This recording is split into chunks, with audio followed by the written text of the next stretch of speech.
The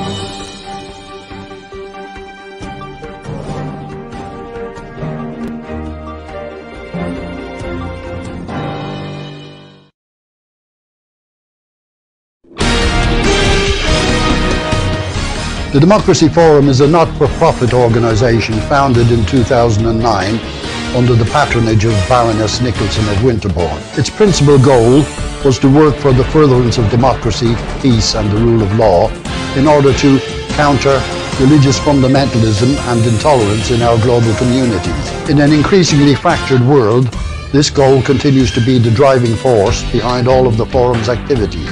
Lord Charles Bruce is the current president of the Forum. Since its inception, the Forum has hosted and co-hosted seminars on a wide variety of topics relating to democracy and human rights across the world. The Democracy Forum encourages academics, students, journalists and other socially and politically conscious people to attend our seminars and to participate in the question and answer session. Details are available on our website, thedemocracyforumlimited.com.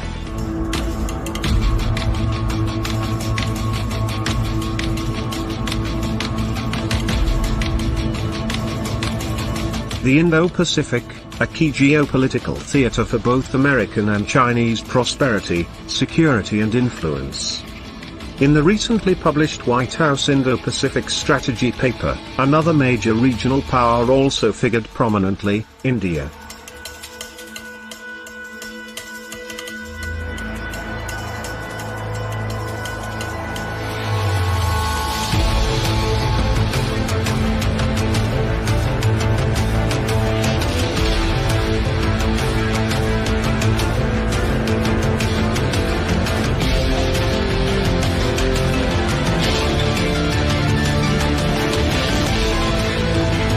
To discuss these and other related issues, please log into our next live debate, bringing your questions and comments for the panel. The event will broadcast live of all social media platforms of the Democracy Forum, on Wednesday 23rd March, 2 p.m. to 4 p.m. UK time.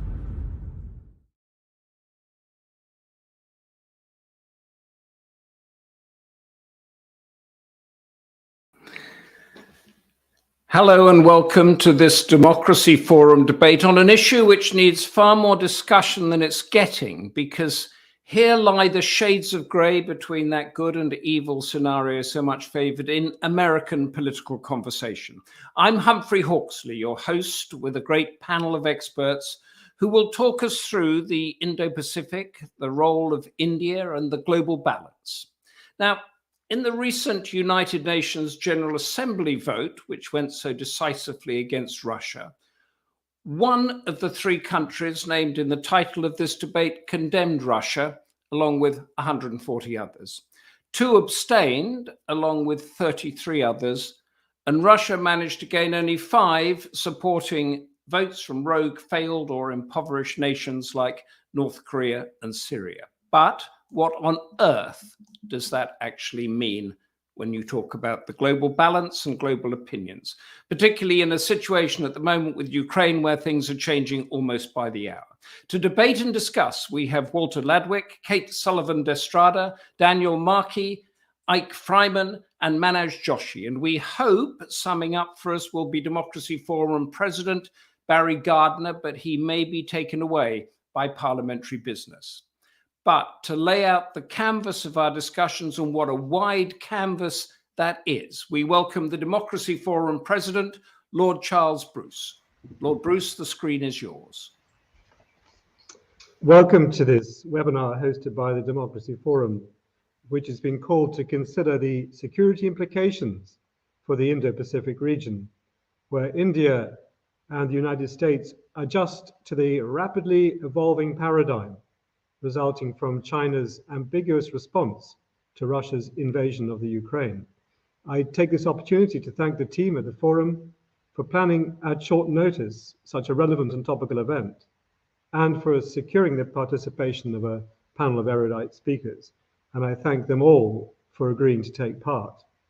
And our special gratitude, as ever, is reserved for Humphrey Hawksley, who will chair the panel and act as your moderator this afternoon.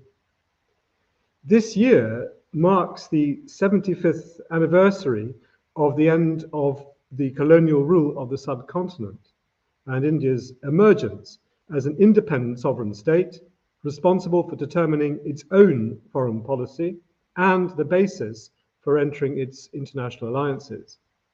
In a celebrated letter written in January 1947, the future Prime Minister of India, Jawaharlal Nehru, explained the logic behind his preferred policy of non-alignment. Our general policy is to avoid entanglement in power politics, he wrote, and not to join any group of powers against any other group. But today, India faces foreign policy choices critical to ensuring its security as an exigency that Nehru once would have considered antithetical. In 1949 at Columbia University, in a speech given in response to the emergence of the Cold War, he warned his audience that the very process of marshalling the world into hostile camps precipitates the conflict it had sought to avoid. It produces a sense of the terrible fear and darkens men's minds and leads them to wrong courses. Well, it's arguable that the invasion of the Ukraine has pushed India into the very predicament that Nehru anticipated and warned about over 70 years ago. Forced to confront the consequences of its multipolar alignment with both Russia and the United States, India chose a course of equivocation at the United Nations Assembly, choosing to abstain on 3 occasions in the last month, rather than joining the condemnation of Russia's actions. Syed Abaruddin, a former Indian permanent representative to the United Nations, reflected ruefully that India is abstaining when most of the world is voting against Russians. But in our mind, abstention is absolutely not support. This whole action has left us in a space that is not of our liking, not of our wanting. Despite its careful strategic balancing of collective security interests in the Indo-Pacific region, clearly represented by its membership of the Quadrilateral, India has been reluctant to discontinue its reliance on Russia's traditional role as its principal arms supplier. Indeed, the Stockholm International Peace Institute has estimated that in the period 2010 to 2016, almost a quarter of Russia's total arms exports were destined for India. And despite it cancelling contracts for Russian-produced fighter aircraft and military helicopters, and diversifying its supply to include countries such as Israel and France, India still buys half, or maybe over half, of its arms from Russian sources, while Russia also licenses the bulk of its domestically produced armaments.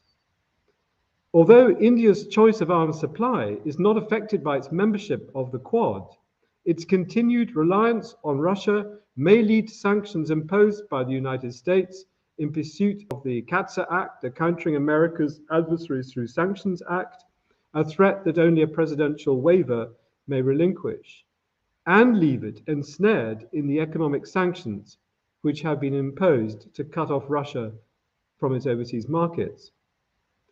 It's not clear if this rapidly unfolding situation, where India is unable to sustain its military preparedness on land, on sea, and air, is causing alarm in New Delhi.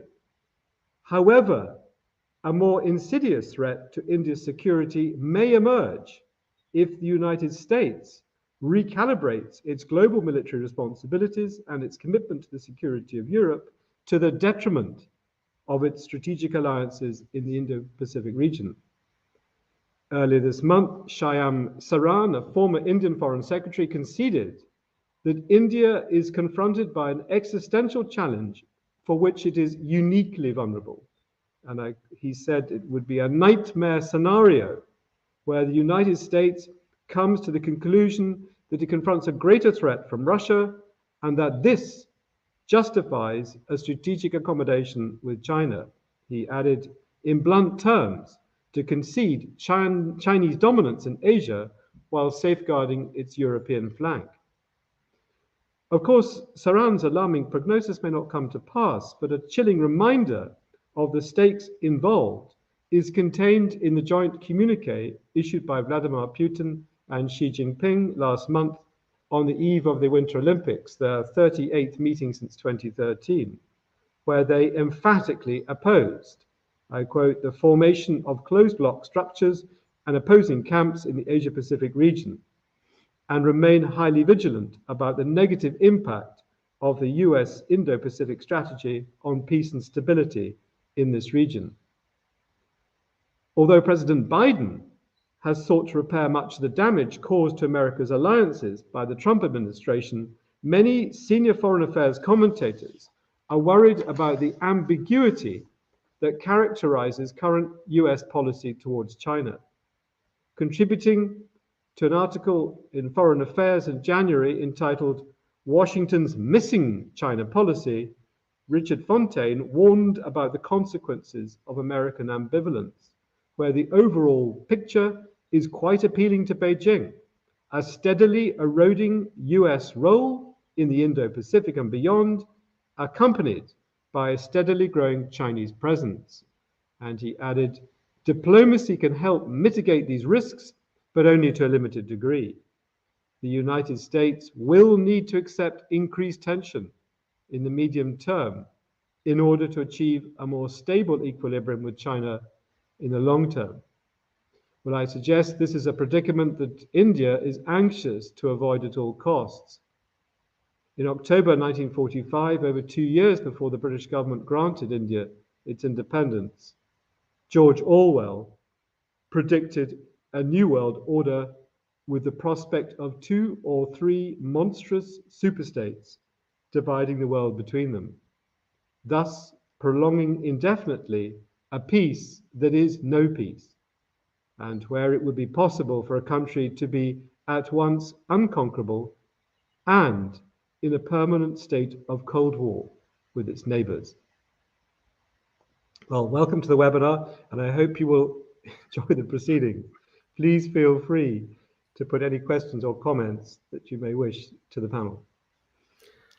Thank you, Lord Charles Bruce. That was a sort of grim scenario, those Orwellian blocks that are always fighting each other, and then the real concept of ceding the Indo-Pacific to more Chinese control in order to secure Europe, which is a very real situation that we have now. Thank you for that. Our first speaker is Walter Ladwig, a senior lecturer in international relations at King's College London and an associate fellow at the Royal United Services Institute in London. And he's also been with the RAND Corporation and the Center for Advanced Study of India at the University of Pennsylvania. Walter is a perfect first panelist to start our debate by outlining the geopolitics of the Indo-Pacific, particularly as this relates to India, China, and US relations. Walter Ladwig, please start us off. Thank you so much for having me here today. I want to start just by saying that I still find it fascinating the extent to which a rather obscure term that a decade ago might have only been used by students of geography or perhaps marine biologists, the Indo-Pacific, is so central to strategic studies today. And of course, there are competing claims as to sort of who first interjected it into our discourse, with the Japanese and the Australians trying to lay claim to it, though of course I know of Indian strategic thinkers who contend that they were the first to use it. But in any event, we should recognize the Indo-Pacific is truly a grand strategic domain. The fusion of the world's center of economic dynamism with a region that is so vital as a source of raw materials and a transport corridor recognizes the economic interdependence and increasingly geopolitics of these regions. And it's the case that for more than a decade, geostrategists have been arguing that the Indo-Pacific is where the great power rivalries of the 21st century will play out. Why? Well, for the reasons I've already mentioned. The Asia-Pacific portion of the Indo-Pacific increasingly lies at the heart of the global economy. At the same time, the nations that constitute the Indian Ocean littoral region contain large portions of the world's proven oil reserves, as well as gas, gold, diamonds, uranium, as well as a host of important industrial materials. And more importantly, the waterways of the Indo-Pacific are a vital conduit for bringing those resources to market. So we see more than 15 million barrels of oil a day cross the Indian Ocean from the Straits of Hormuz to the Straits of Malacca, bound for markets in Asia. And this is how Japan gets about 90% of its oil. The corresponding figure for India is about 80% and China 85%. At the same time, in terms of goods trade, these same waters are also vital conduits for linking manufacturers in East Asia to important markets in Europe, the Middle East, and Africa. And so what worries strategists and strategic thinkers is that important segments of this valuable region are also a part of the so-called arc of instability that stretches up from Southeast Asia up through Central Asia to the Middle East and down to East Africa. It's in this part of the world that you can find large numbers of the world's failed and failing states, a host of unresolved maritime and territorial disputes, not to mention in some parts the scourges of piracy and terrorism, as well as sort of non-traditional security threats like environmental degradation and overfishing. However, the nature of the principal security challenges across this immense domain vary enormously from Northeast Asia to Southeast Asia to the sub-regions of the Indian Ocean, and so too do the institutions that could be thought of as forming the elements of the region's security architecture. And the story is somewhat similar in the economic realm, where we see important fragmentation. So the two main emerging trade groupings, the Comprehensive and Progressive Agreement for Trans-Pacific Partnership, the CPTPP, and the Regional Comprehensive Economic Partnership, RCEP, feature different norms and different standards, as well as some different members, and overwhelmingly consist of states in the Pacific rather than the Indo portions of this region. So although the Indo-Pacific as a construct makes significant sense from a grand strategic and perhaps a geoeconomic standpoint, what we see in practice is that different states have very different priorities and foci in this realm.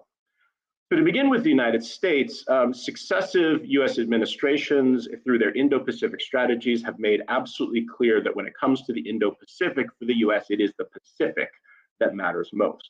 This is where their major trading partners in Asia can be found. This is where most of their regional treaty allies are. And this is where both the United States and China maintain significant strategic interests that often put them at odds with each other. Indeed, the US mental map of the Indo-Pacific really only goes so far as the west coast of India. So when American speakers speak of the Indo-Pacific, they're leaving out substantial portions of the Indian Ocean. And of course, this makes sense from an American standpoint, because for Washington, the Indian Ocean is a region that's only of extrinsic value and importance. And what do I mean by that? If we think in terms, say, of oil, the Indian Ocean region, including the Persian Gulf, account for 15% and falling share of US oil imports. However, many important American trading partners and allies are highly dependent on this region for their energy needs. And a similar picture emerges in the goods trade. So insofar as developments in the Indian Ocean affect key allies and partners in Europe and in Asia who are dependent on the oil and trade flows across these waters, they are therefore of importance to the United States. But it's not a region or the sub-region of the Indo-Pacific that's of direct importance to the US. As was noted in the intro, the Biden administration has recently articulated formally its Indo-Pacific strategy that is intended to anchor the US to the region and outline the steps that it'll take to sustain its free and open character by driving regional prosperity, enhancing connectivity, and bolstering resilience to transnational threats. And this overall approach that the Biden team has identified plays into a really important geopolitical trend. In the past 15 years, we have seen the rise of ad hoc, issue-specific, informal partnerships emerge as the key, if not preferred, method for like-minded states to collaborate in responding to particular threats or pursuing particular opportunities in the Indo-Pacific. The most famous of these involving the United States would be something like the Quad, which links together Japan, Australia, the US, and India. More recently, we've seen the emergence of the AUKUS Security Pact featuring the UK, Australia, and the United States, grabbing headlines. But a range of other groupings exist. We have a France-India-Australia trilateral, an India-Australia-Indonesia trilateral, a Japan-India-Australia trilateral. And the fluidity of such groupings and the ability to achieve consensus on issues by working with a smaller number of partners is seen as a major advantage over more rigid or fragmented institutions like ASEAN or APEC or even the United Nations.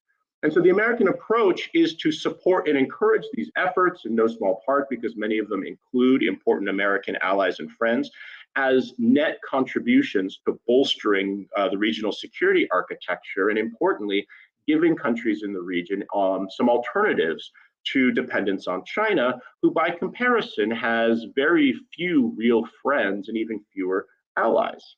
There are incredibly important questions to be raised about the American ability to execute this beyond the potential distractions and demands of attention in Europe with the Ukraine war. The US ability to shape regional economic trends when it is sitting outside of both RCEP and the CPTPP is an open question. So the ambition is there, but the follow-through is key. Now, in contrast to the United States, India's conception of the Indo-Pacific, much like Japan's, we should note, takes in the whole of the Indian Ocean and the Pacific Ocean. And in fact, in reverse of US priorities, it is the Indian Ocean that matters much more to India than the Pacific. Although we've seen successive Indian governments pursue first a Look East, and then it got upgraded to an Act East policy since 1991, economic engagement with Southeast Asia remains comparatively modest. Likewise, recent surveys of strategic elites in Southeast Asia reveal a fairly unflattering portrait of India's perceived capabilities and potential as a partner for countries in those regions. So although the US has consistently been trying to encourage India to take a more active role, shall we say, east of Malacca, the extent to which India has the ability to focus beyond its two active territorial disputes with China and Pakistan, we need to recognize that India's real strategic priorities in the Indo-Pacific lie to the west. India traditionally receives the bulk of its oil from the Gulf. There are some 7 to 8 million expatriate workers there who are an important source of remittances. And collectively, the countries of the Gulf region are as important for India's trade flows as is the United States or the European Union. Thus, we see it's in the Indian Ocean where India takes the lead on things like maritime domain awareness and issues in the sort of soft security development nexus, like building up the Coast Guard capabilities of small island states that suffer from predatory overfishing. So we do see an important disconnect between the US and India on the relative prioritization of key subregions of the Indo-Pacific. So then turning attention to China, which we should note eschews using the term Indo-Pacific at all, which it tries to associate with a US containment strategy. Both of these realms or domains are of importance. So China, of course, sits in the Pacific Ocean. This is where it has and prosecutes territorial disputes with its neighbors in the East and South China Seas. This is where we see flashpoints such as the unresolved status of Taiwan and problems on the Korean Peninsula, all of which can potentially threaten political, security, or economic interests. At the same time, the Indian Ocean for China is a region of intrinsic importance due to the fact that the energy supplies that fuel its growing economy and many of the exports it sends out into the world transit the Indian Ocean. Both social stability and the Communist parties continue to hold on power are in many important ways predicated on maintaining sufficiently high levels of economic growth. Consequently, the security of the sea lanes of the Indian Ocean are a major concern for Chinese strategic thinkers, lest a disruption there adversely affect economic growth. We should recognize that, generally speaking, Chinese leaders take a much more mercantilistic view of natural resources and are less willing to rely on market mechanisms to hedge against risk. So consequently, in pursuit of economic security, Chinese strategic thinkers have increasingly been discussing the need for a robust naval presence in the Indian Ocean on at least a semi-regular basis. And it's true that we've already seen China's growing navy operating in this region on occasion for more than a decade, largely participating in anti-piracy operations off the Gulf of Aden, which gives important operational experience. And in fact, to support these operations, China recently established a support facility in Djibouti, which is its first and to date only overseas base. Nevertheless, the continued growth of long-range warships in the PLA Navy has raised concerns among some observers that they're seeking the capacity to conduct more forceful operations in the Indian Ocean in the future. However, what's attracted even more attention than China's nascent naval presence are some of its large-scale infrastructure projects in the Indian Ocean. So we see significant Chinese development invested in the building out of deep sea ports at Gwadar in Pakistan and Hambantota in Sri Lanka and Chittagong in Bangladesh, which were subsequently repackaged to be part of the so-called Maritime Silk Road. And the concerns raised by some observers are that these ostensibly commercial facilities are of a sufficient size to house warships if need be. There's certainly reasons to be somewhat skeptical of the more alarmist assessments one sees of these projects, but we should recognize that the notion of a permanent Chinese naval presence in the Indian Ocean is disturbing to India, particularly were China to be able to use such capabilities to intimidate local states, as they're seen to have done and be doing in the South China Sea. And we should keep in mind that this is all occurring at a time in which China has been growing its economic and military partnerships with many of the so-called small states of South Asia beyond just Pakistan. Of course, we should not overlook the fact that China is now the principal military patron of India's troublesome neighbor, nor the fact that with the advent of the China-Pakistan Economic Corridor in 2015, which runs through sections of India-claimed Kashmir, Beijing and Islamabad are now poised to have substantial economic ties, which historically has never characterized their bilateral relationship. So there's very much a sense that China has been actively moving into what India considers to be its natural sphere of influence in the Indo-Pacific. So when you then add in the active border dispute with China that claimed lives for the first time in decades, there are plenty of reasons for New Delhi to be looking askance at Beijing. Now, Indian naval strategists have traditionally seen the maritime domain as the area where India had an advantage and could perhaps exert pressure on China by threatening their trade and energy flows in the Indo-Pacific. But as a result of these trends and developments I've just discussed, there are some who argue that now India is in a position where it needs to worry simply about protecting its maritime flank, rather than using it as an asset against China. So on the one hand, we see this perhaps pushing India closer to the United States, but it also explains in part why New Delhi is unwilling to give up on its relationship with Russia in hopes that they could perhaps wean Moscow off of Beijing. So just to conclude, when it comes to the Indo-Pacific, the United States and China and India are operating in a complicated geopolitical environment where the interests of the various parties only partially overlap, and different pressures can push pairs of states together and pull them apart simultaneously. Walter, thank you so much for that and for grounding us so well in it. And I wonder if you could ground us a little more over this discrepancy of what the Indo-Pacific actually is in different people's views. Because I think it wasn't during the Trump administration that PACCOM in Hawaii was renamed the Indo-Pacific Command.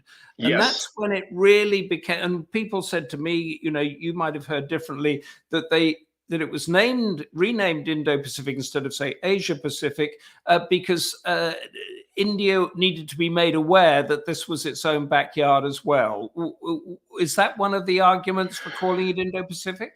So from an American standpoint, absolutely. This was to sort of redefine the geography that already existed. So for largely reasons of India-Pakistan relations, the U.S. Department of Defense separated the two. So India was always owned, so to speak, by Pacific Command, and Pakistan was part of Central Command. But this Indo-Pacific Command terminology was used. However, the important detail is they did not move the definition of this region any further to the west. So it remained the same. So what are we looking at? We're looking at sort of the west coast of America through to the east coast of Africa? No, that's the issue. No, they don't. Their policies don't really look beyond the west coast of India, and so this is a bit of the problem, because it is this gap. It is to the coast of Africa and up to the Gulf that India is concerned with, and this is a region in which you don't see as much American activity and you don't see as much American influence. It's potentially a place where there's need for more partnerships, so the UK and France being active, but more of the states that put forth an Indo-Pacific strategy, Japan, as I mentioned, Australia, go all the way to the coast of the east coast of Africa. I should say, just as a note to be kind to the US, the funniest actually is the UK, which has announced a tilt to the Indo-Pacific, but actually doesn't formally define what it sees the Indo-Pacific to be. So everyone's operating with very different intellectual frameworks, but it's important to be clear on that, because we can all use the same terminology and perhaps be referring to or emphasizing very different things. Yes, and just one other thing, you told us about lots of different alliances, both military and trade. But just let's put those in perspective. These do not match in their influence, sophistication, where they operate yet anything that we've got in Europe or North America. There's no Europe, there's no EU, there's no NATO, there's no NORAD even that protects the Canadian and American coastline. Is that correct?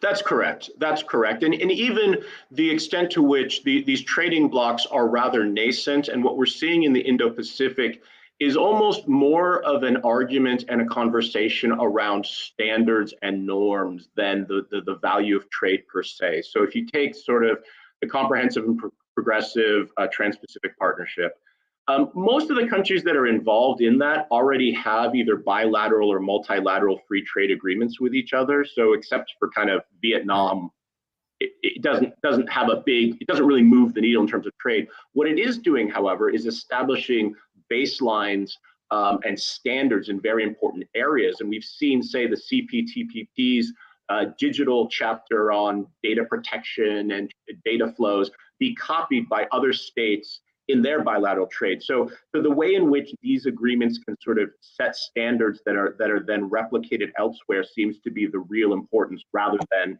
trade per se.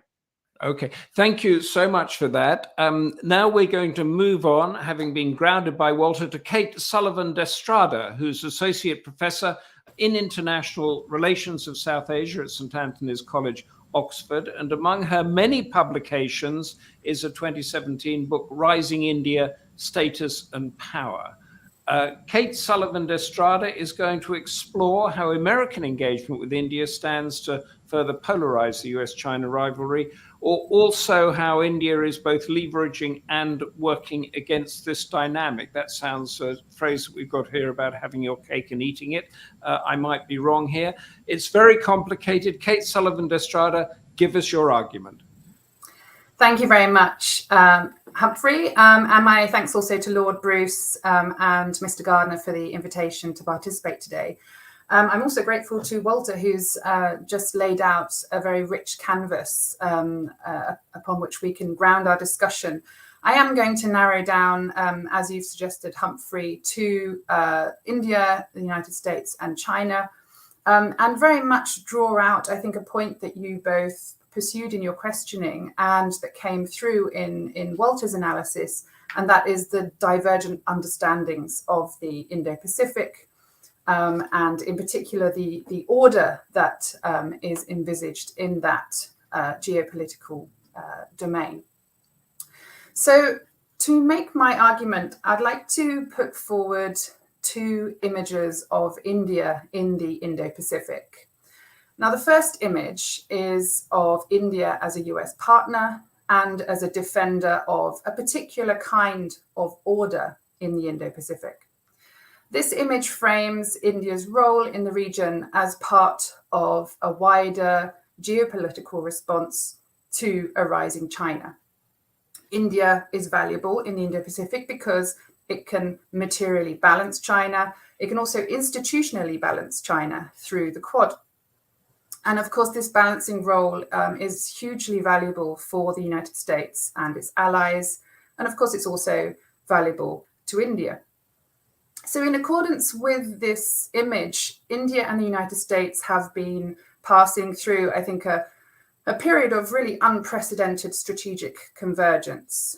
We saw in 2016 how the United States designated India as a major defense partner, and this status gave India license-free access to a range of military and dual-use technologies. The two countries have also signed 3 foundational agreements for deeper defence integration, and in 2018 they initiated a 2+2 dialogue. So this is a bilateral mechanism between foreign and defence ministers that is a sort of very elite and privileged set of interactions. The United States now is India's 4th largest arms supplier after Russia. And if we look at the Quad grouping as well of the United States, Japan, Australia, and India, it's true that this grouping has not pursued the kind of binding mutual security commitments of the kind that we see in traditional alliances, but it is clear that some members of the group hope to further institutionalize it, and the Quad certainly represents a center of gravity around which economic capacity, the rule of law, trade agreements, and diplomatic relationships can pivot in a broader rather than a narrowly military security framework. The Quad has allowed for capacity building and burden sharing, and importantly, it also elevates India's status to one of equal partnership with the other 3 Quad powers.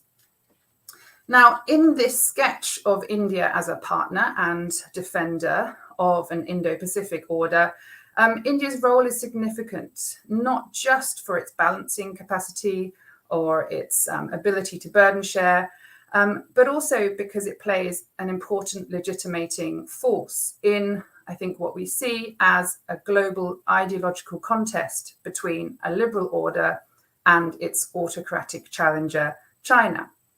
In particular, New Delhi's support for UNCLOS is of particular value, as is its democracy, its identity as a democracy. Although, of course, it's one of the great paradoxes of the current moment that the United States and the Quad membership are celebrating India as a liberal partner at a moment of what many argue is India, at a moment of Indian democratic backsliding. Now, I'm going to contrast this with a second image of India in the Indo-Pacific. This is an image of an India that engages selectively with a US-centered vision of order and actually hopes to shape that order, and to do so in ways that serve its own interests and preferred social roles. Now, according to this image, strategic convergence with the United States and with the Quad has been valuable, particularly in a context of growing Chinese influence in the Indian Ocean, which India very much sees as its strategic backyard, and of course, in light of the clashes at the Sino-Indian border in 2020. But it's also clear that growing strategic convergence with the United States comes at a price. It is peppered with expectations of the kinds of balancing, capacity building, and legitimating roles that India is expected to play in this space. In short, while India's External Affairs Minister has put forward a vision of India as a leading power, India in the Indo-Pacific must still contend with, I think, quite entrenched ideas about what constitutes the legitimate behavior of a strategic partner and a legitimate identity in the Indo-Pacific space. Now, despite India's very real security concerns vis-a-vis China, it's clear that India does not want to take on the United States' enemy image of China. India's preference has been to signal an inclusive rather than an exclusive vision of order in the Indo-Pacific. I think this was very clearly visible in Modi's major statement at the 2018 Shangri-La dialogue in Singapore, where Prime Minister Modi set out his vision for the Indo-Pacific and argued that India does not see the region as a strategy or as a club of limited members. It's also come through, however, this inclusive dynamic in India's more recent framing of the Indo-Pacific Oceans Initiative, which was launched in 2019 and seeks to build a network of cooperation in the region. So we can see then that India, despite benefiting materially as a defense partner of the United States, has not wanted to pursue an overt strategy of Chinese containment. Now, we see a similar pattern in India's engagement with the Quad. India has been very reluctant to embrace the Quad as an alliance-like institution.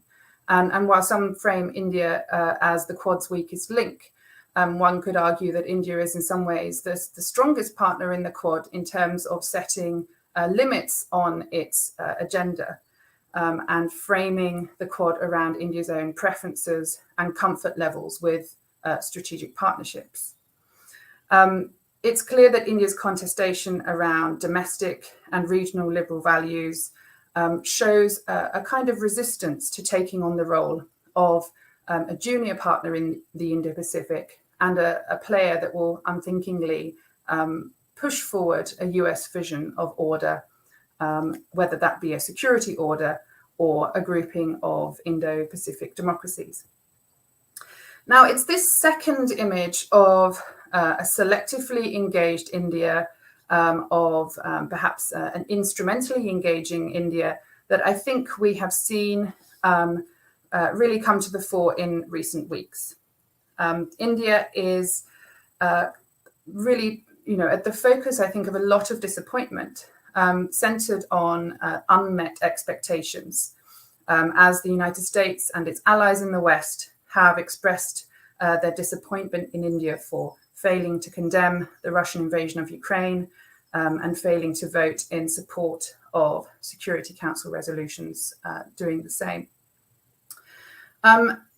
It's this image, though, of India as slightly non-committal, as selective, as advancing and pursuing its own interests, that now seems to be promising a thaw in India's very difficult relations with China. India's refusal to take sides on Russia's invasion of Ukraine has sent quite powerful signals to Beijing that India does not unequivocally support a US vision of order. And we've seen and heard that a visit from Chinese Foreign Minister Wang Yi is on the cards later this month and may spell an improvement in that bilateral dynamic. Now, going back to my starting position, which was to put forward two images of India, I think it's quite uncontentious to say that the Indo-Pacific as a geopolitical construct has emerged mostly as a US-led response to China's growing global influence. But I want to suggest in my remarks that we also understand that the Indo-Pacific is a site, a locale of order transition. That is to say, the Indo-Pacific is a place where the character of order is under negotiation, the ideas, collective beliefs, the kinds of bargains about power, authority, and security are in flux. They're not yet settled. So what we see far more clearly, I think, after Russia's invasion of Ukraine and India's measured or neutral response from a New Delhi perspective, is how India's appetite for greater strategic convergence with the United States does not signify Indian commitment to a US idea of global order. This quite visible decoupling may pave the way for a rapprochement between India and China, but regardless, it will have very interesting repercussions for the future of the Indo-Pacific and global order more widely. Thank you. Kate, thank you very much. And before I follow up with one of my questions, can I put a question from the audience to you? Ajay Pratap Singh Rathore, picking up from your last point that India does not unequivocally support the US order. If US-China relations become more frosty or hostile and India was forced to choose a side, what would the likely outcome be?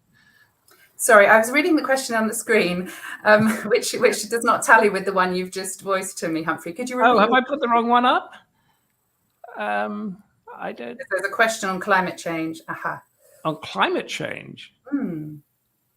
Oh, sorry, that's our problem. I will read it. I'll take it off the screen. We've got to take the question off the screen and ask you again. If US-China relations become more frosty or hostile and India was forced to choose a side, what would the likely outcome be?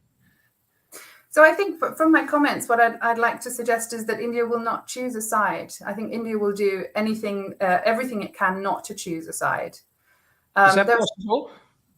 I think it's been possible so far. And I think that the key really in this space, which is still quite unsettled, is that India will want to keep its options open. And it's very interesting the way that India is signaling, and India's commitment to certain institutions in the Indo-Pacific is very often framed with an air of ambivalence, meaning that different parties can read into it what they wish. Okay. What effect do you think the border clashes initiated by China mainly in causing fatalities has had on India's thinking about its future relationship with China? I think it's tempting to watch India's preparations and efforts to materially strengthen itself and to develop strategic partners in the Indian Ocean and to welcome them into the Indian Ocean space as pointing to a specific kind of trajectory away from China. But I think it's very clear that India's preferred option is a modus operandi with China that is non-conflictual. Right. So I would imagine that the door remains open to a sort of better tone to the relations, and we may in fact see that towards the end of the month.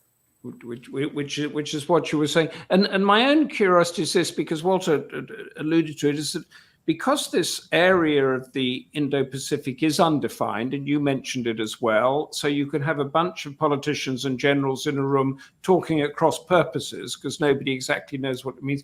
Isn't this a replica of what we've had in Europe, in that Russia saw Europe as one thing and Europe saw Europe as another, and they thought the lines were there, but they weren't?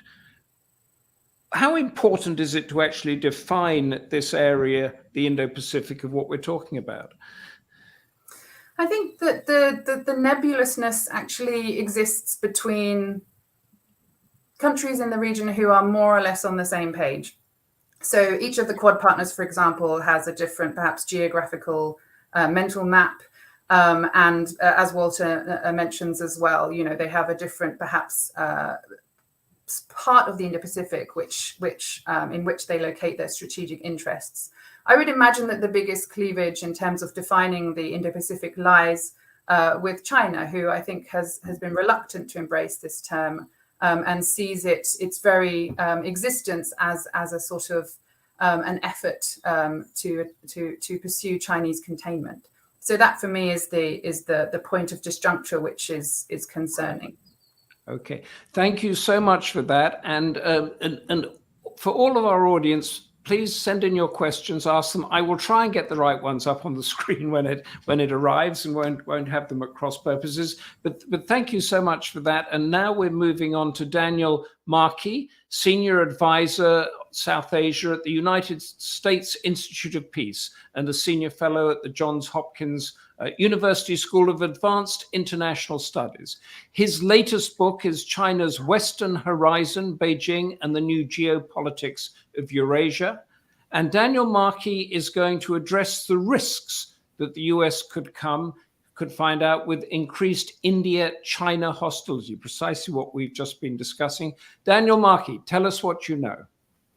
Thank you, Humphrey. Thanks for the introduction. I'm glad to be able to join with this group today. And I do think that what I have to say actually fits nicely with the presentation that Kate just gave, though that we have maybe some shades of difference.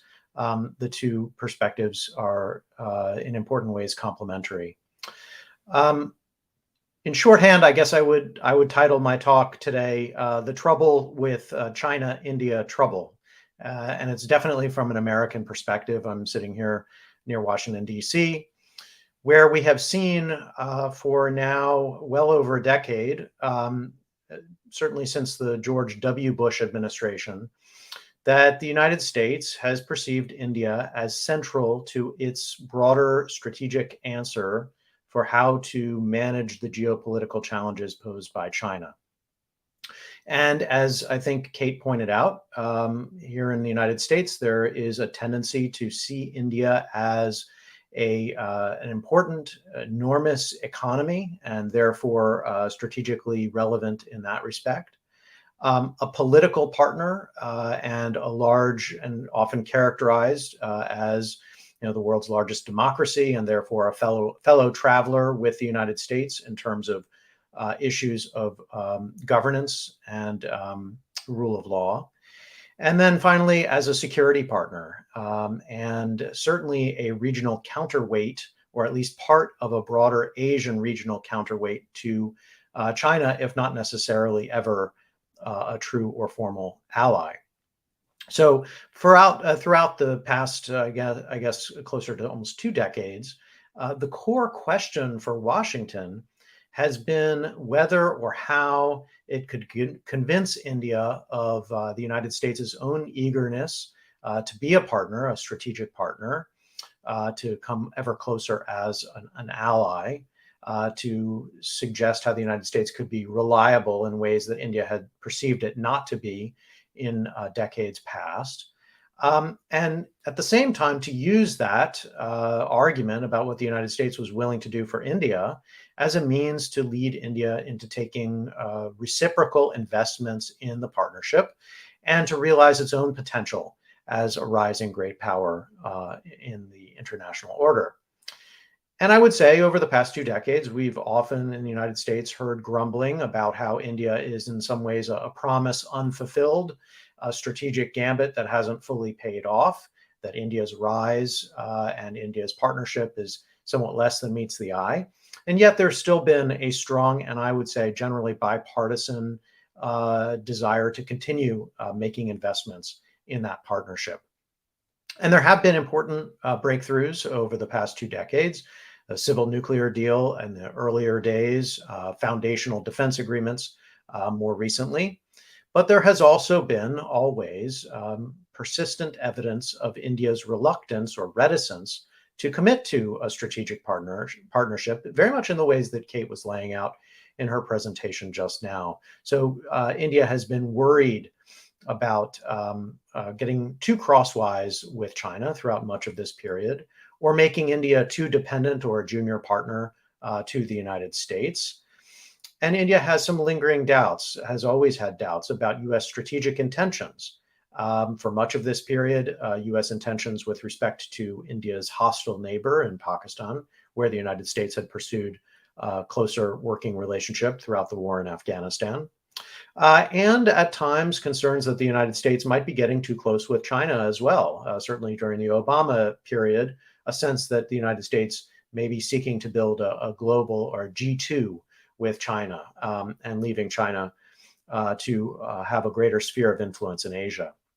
So India has throughout this time pursued its own and more independent approach through things like we've seen the report, the Non-Alignment 2.0 report that came out of New Delhi, or its continued participation in BRICS, or reluctance to take on major defense deals with the United States, like buying F-16s.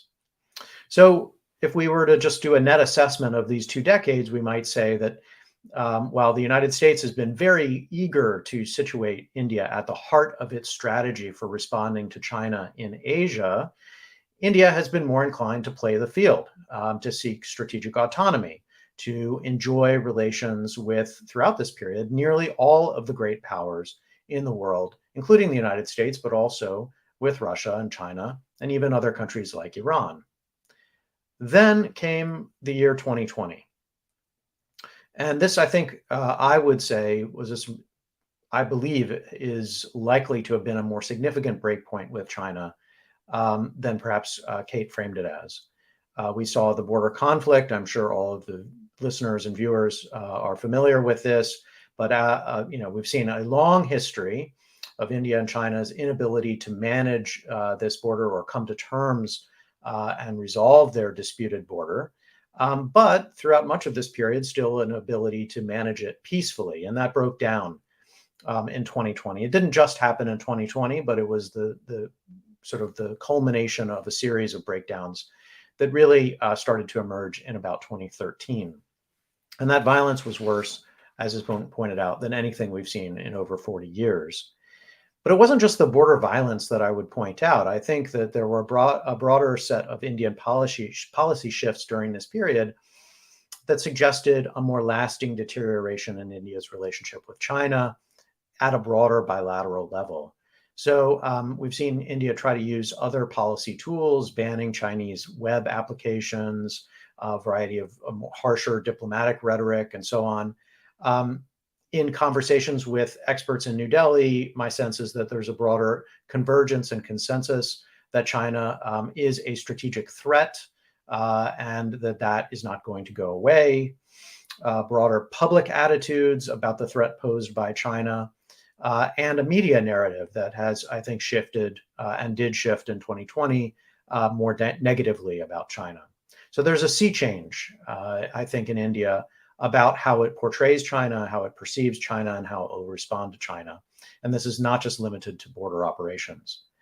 So all of this suggests that 2020 presented new opportunities for the United States and India to work more effectively in their partnership. And there were certainly colleagues of mine in Washington, D.C. who eagerly were licking their chops, so to speak, to finally be able to get closer to India and to see India reciprocate in ways that India had been reluctant to do in the past. And we've seen some evidence of this, certainly during the crisis along the border with China. The United States provided a degree of support, the Trump administration, a degree of support to Indian operations, both technical and in terms of gear and so on. But we've also seen a degree of short and medium-term shifts in the way that the U.S.-India relationship seems to be working. It energized a higher degree of bilateral symmetry, both for Trump and Modi, and then now with Biden and Modi. You've seen, as was mentioned before, the continuation and intensification of 2+2 dialogues, the Quad diplomatic breakthroughs that have happened really and have been accelerated over the past couple of years in the context of this post-2020 mood. So the overall tenor of U.S.-India relations seems to have shifted. Certainly, colleagues within government describe different, what they just call habits of cooperation between the two in a positive sense, much more routine, much more extensive than what they recall from the past. Now, at the same time, and this is where I get to the troubling aspect of all of this, there are challenges to an India-China breakdown in relations, challenges for the United States. And above all, the top one is things could go really wrong between India and China, and that actually doesn't serve U.S. interests. We've seen this increased border tension, but 2020 saw a change of the rules of engagement along the border, fundamental shifts in terms of what both sides were willing to do to defend their borders, a shift in the narrative used certainly by China to describe the nature of the dispute from one of just disputed territory to one of territorial sovereignty. We've seen escalation from, we've seen this escalation to the use of sort of barbaric tools of war, barbed bats, and so on. But it's hard to rule out the possibility that as the two sides place artillery, tanks, and other more sophisticated tools and more deadly tools along this border, tools of war, that they will actually be used.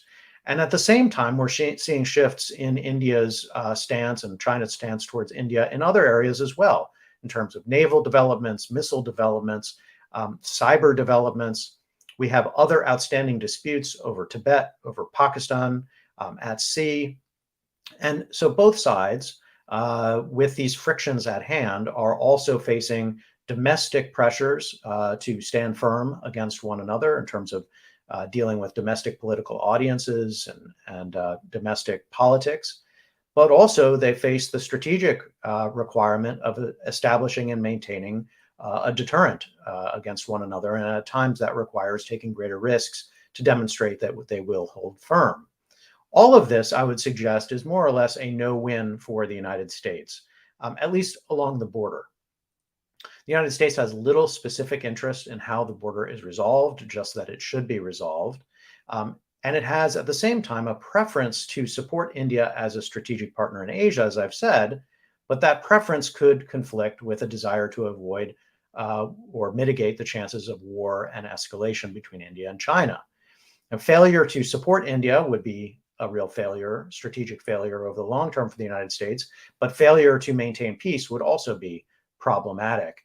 And it adds yet another point of friction between the United States and China, adding to an increasingly long list. Of course, that includes Taiwan, South China Sea, and so on.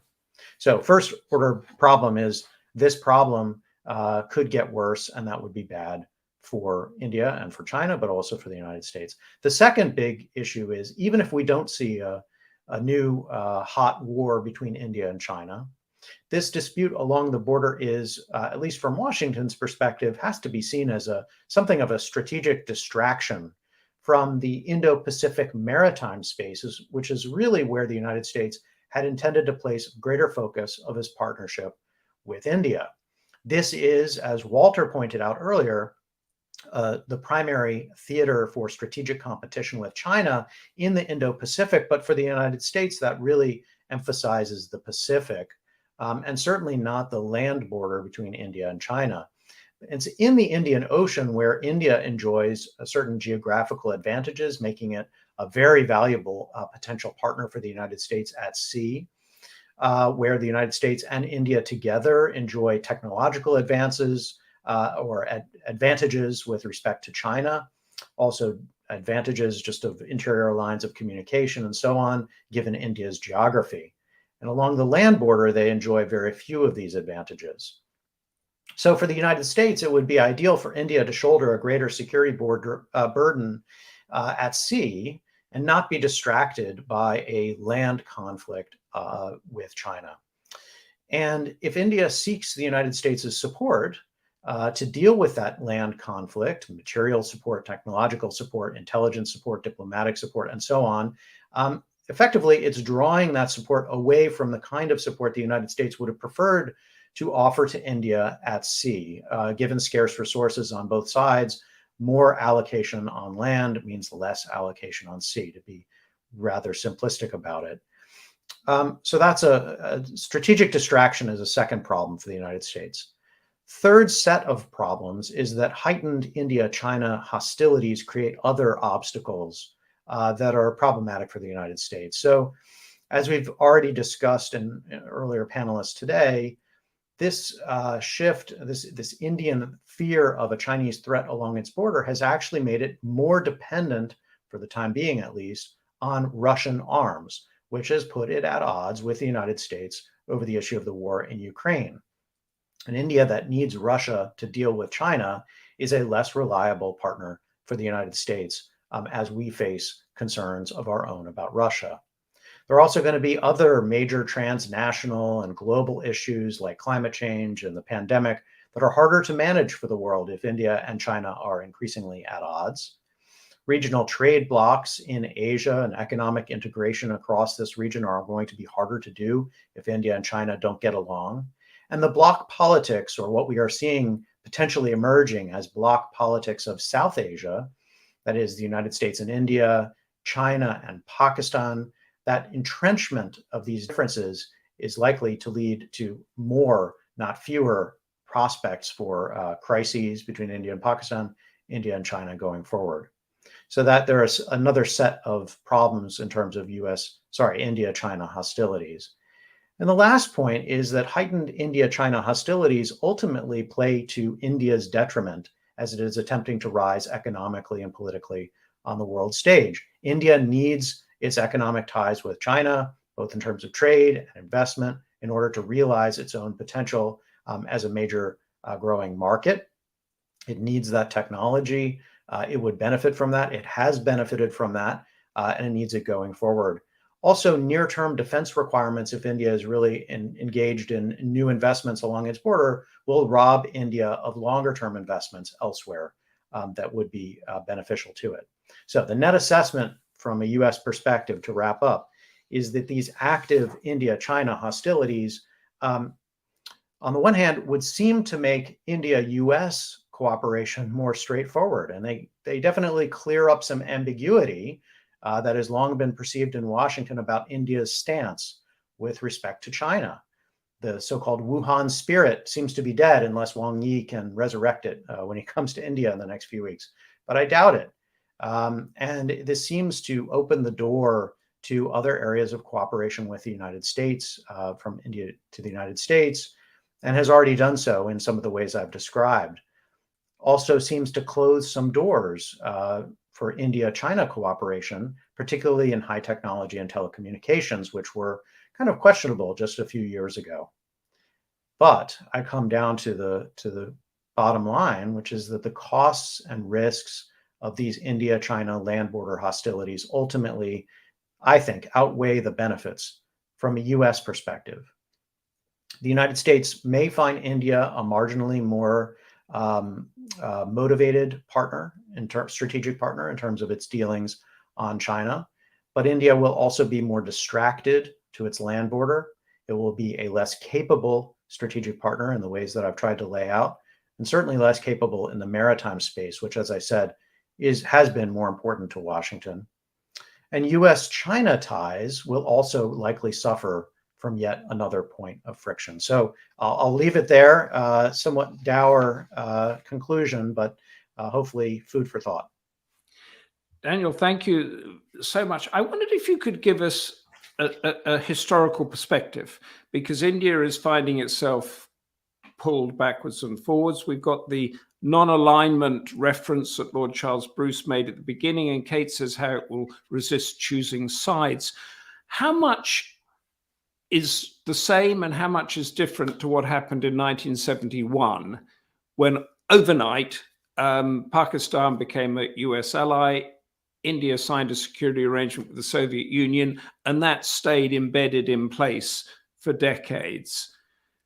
What are the similarities and differences now? Well, look, I think it's an interesting historical comparison. I think that, going back to what Kate was saying before, I think India is reluctant to be locked into anything in the way of a strategic relationship with the United States. But at the same time, I think this is a moment of opportunity for a real reversal in terms of the United States to cement its partnership with India, and for India to be weaned away from Russia. There's a chance there that we could see a different kind of a lock-in, and as a consequence, India's competition with China would be reinforced. And how much is that American mindset still in place of you're either with us or you're against us? Because in India and a lot of Asia, there are these shades of gray that I referenced before, and India is going to stay gray, isn't it? Yeah, I mean, I think this is the problem. So I just said there's an opportunity here. Even if the United States pursues that opportunity to push India further, and even if India were somehow willing to jump at it, perhaps because it recognizes that the future of defense partnership with Russia is a losing proposition. Even so, India has a broader agenda, does not want to be seen as a junior partner to the United States, will never, I think, sign up to the kind of formal alliance that some in Washington may want, may have at earlier stages expected even, but have, I think, you asked what is our view here? I think we've come to realize that India is different and that playing the game with India requires accepting somewhat different rules. But if you watch, as I did recently, the congressional testimony, senators questioning India's stance on Ukraine, for instance, there is still some confusion, at least in certain U.S. policy circles, about how India can, have its cake and eat it too, as I think you said earlier. So there is still this kind of broader discomfort. But I think at least, in the State Department, Defense Department, they've been working at this long enough that they recognize that India is a special case and needs to be appreciated in those terms. Can I give to you a question from the audience, because we're going to move on with Eyck Freymann in a moment to the Quad, but you can handle this because you're in the US. What can this is from Rinjin Sud. What can the US do to coordinate more and share objectives in the Indo-Pacific with its Quad partners, Australia, India, and Japan? Well, I mean, do more. Look, what we've seen just over the past year is a kind of an energetic push on the Quad out of the Biden administration. And actually, to be fair, following on an energetic push by the Trump administrations, which set this up. And now we've got a whole range of working groups and other activities and routine ministerial level and then annual leader level summits planned of the Quad. There's a tremendous amount of activity. To say doing more, I would say we're already, in a sense, pushing at the limits of the bandwidth of the Quad and of the Quad partners. I'm not sure there's that much more that we can push out of this for now. It's just happening on a lot of different fronts. And I think the question is whether we'll begin to see tangible results out of it in the near future. And that, that depends on whether they can see eye to eye on a range of issues. Thank you so much there. Stay around because the debate is really fueling up here. We're now going to Eyck Freymann, who's an expert on why democratic countries engage with China's One Belt, One Road initiative and how these Chinese mega projects influence these countries' domestic policies. He's a doctoral candidate at Balliol College, Oxford, and he's also studied at Cambridge and at Harvard. Eyck Freymann's going to look specifically, as I mentioned, at India's uncertain role in the Quad as its partners Japan, America, and Australia strengthen their own security with each other. So, Eyck Freymann, what is India's future in the Quad? Thank you so much, Humphrey, for that kind introduction. It's a privilege to be on such an illustrious panel. Given this discussion of the Quad and the obvious centrality of the Quad format to the future of the Indo-Pacific, I thought I'd take a step back and speak a bit about what the Quad is, what holds it together, and what it can and cannot become based on its intrinsic design and membership. Let's start by considering what the Quad is not. First of all, the Quad is not a geopolitical coalition to contain China. The leaders' joint statement in September 2021 made this absolutely clear. It didn't even mention the word China. Second, the Quad is not an alliance in the traditional sense. Now, this is admittedly a bit confusing because the Quadrilateral Security Dialogue does have the word security in its name. And the United States has treaty alliances with Japan and Australia, and all four countries in the last few years have begun to pursue more security-related cooperation agreements related to logistics, interoperability, satellite communications, and reciprocal basing. But the fact remains that India is categorically opposed to all treaty alliances. And because the group includes India, it definitionally cannot become a proper alliance.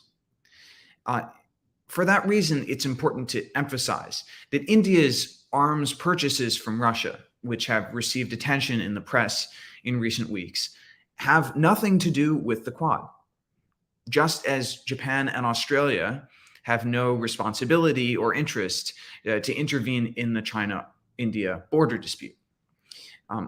I often get questions from journalists, and I'm sure some of my colleagues on the panel have had this experience too, asking what the Quad will do to defend Taiwan.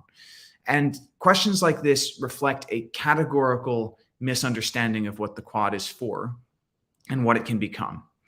And as someone who believes very much in the promise of the Quad format, I think it's important to be sober about the reality. The Quad is never going to be a military alliance to act in the defense of Taiwan.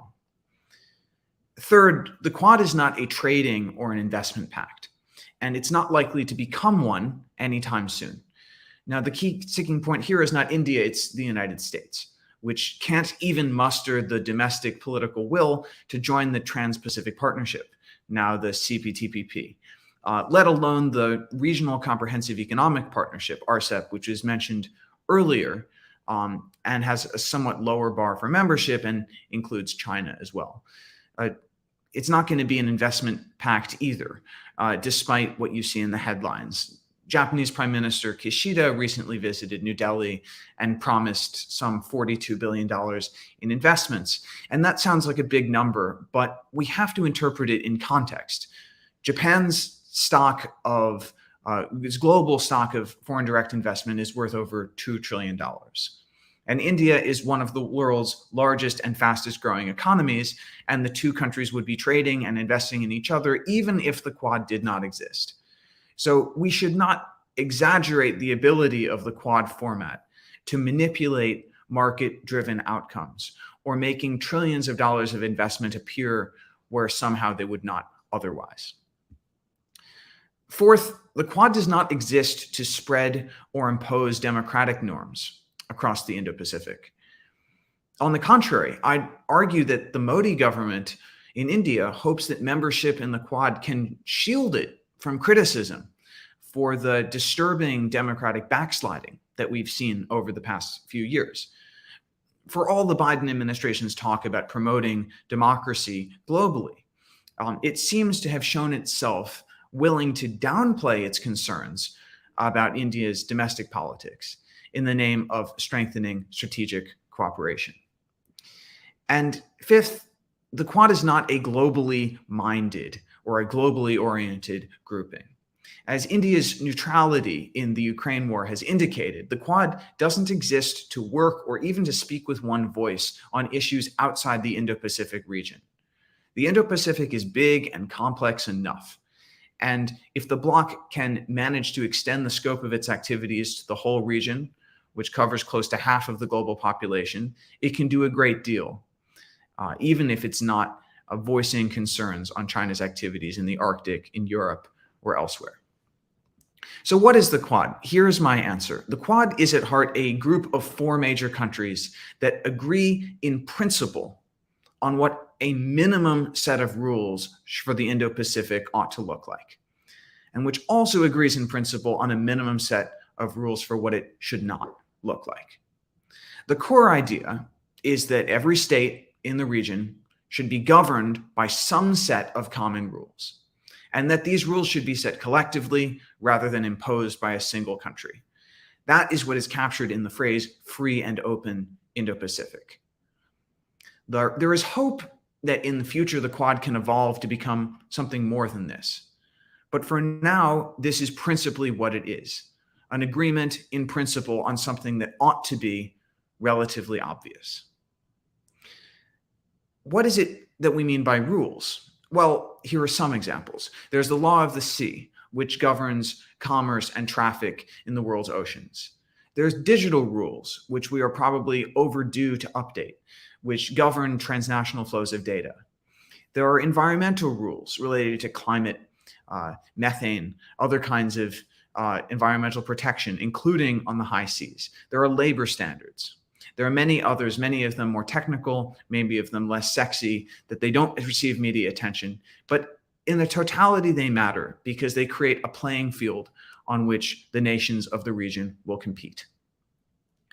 The Quad exists in theory to discuss these rules and to set standards for what these rules should be. It does not exist to set the rules or to impose them on anyone else. Indeed, doing so would not be free or fair, since none of the 11 Southeast Asian ASEAN countries are members of the Quad. And this is why many ASEAN countries look at the Quad format with suspicion.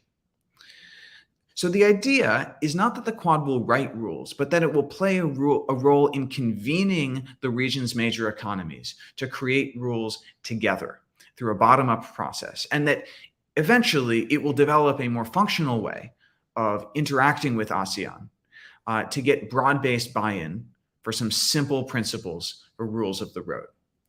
Now, look, we can't deny the obvious geopolitical context here.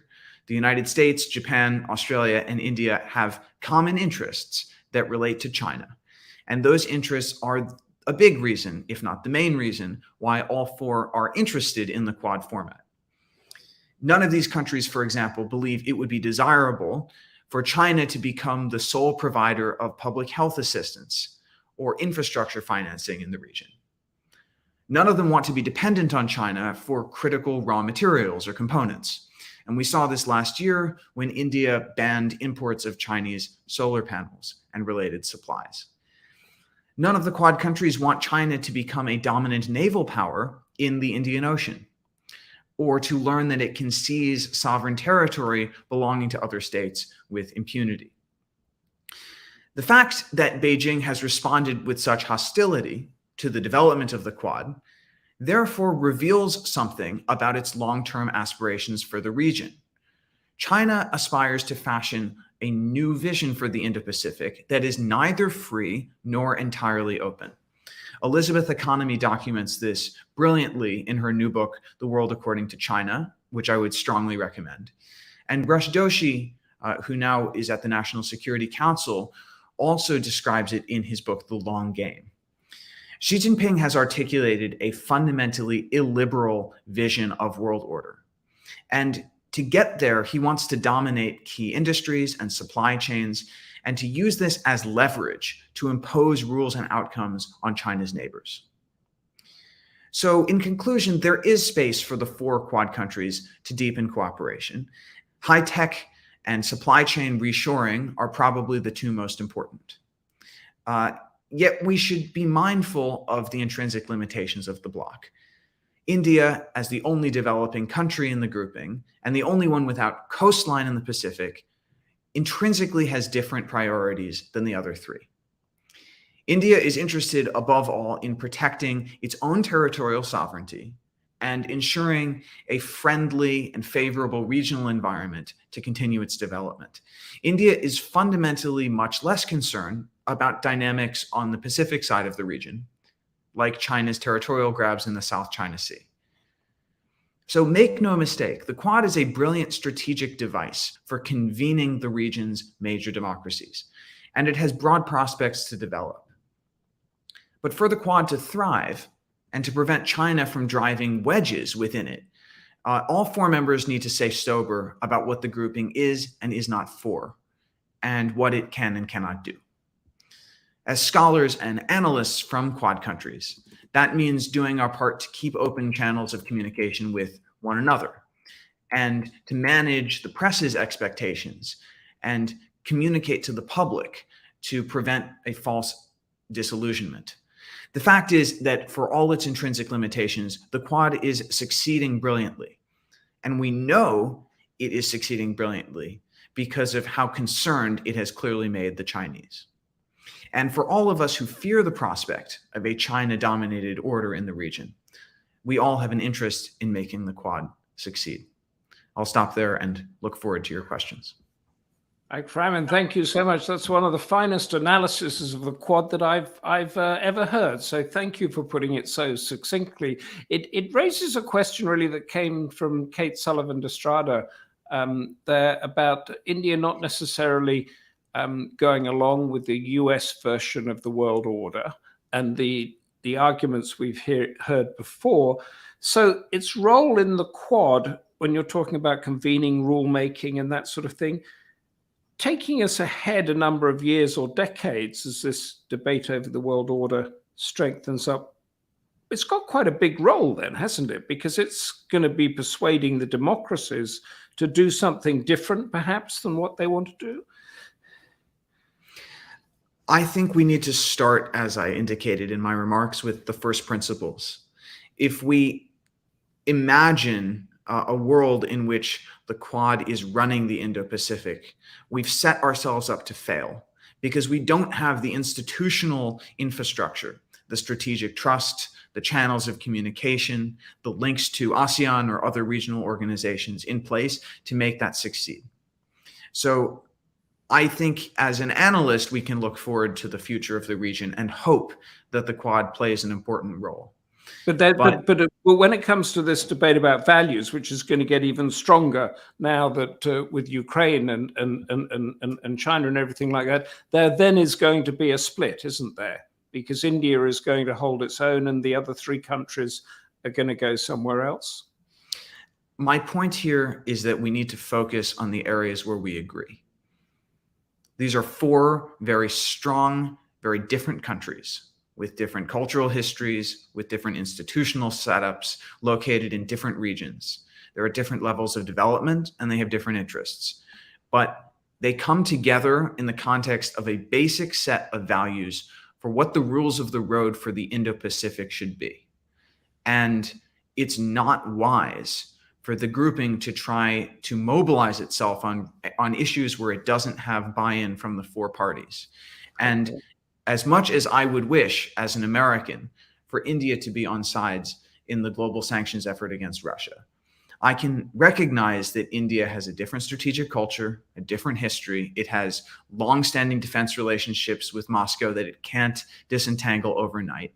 And since it is in the American interest for the Quad format to succeed, I think we need to practice a bit of humility about what is possible and what is not. And at this particular time, it's not appropriate for the Quad to try to impose its will on the Ukraine situation. But then does that make it like that other great Indo-Pacific institution, ASEAN, the Association of Southeast Asian Nations, that does have this sort of principle really of consensus and not to go into places where they know there's going to be disagreement? Is that a similar philosophy there? I think you're right to point out that ASEAN is a consensus-based organization. By the way, as is the European Union in foreign policy matters.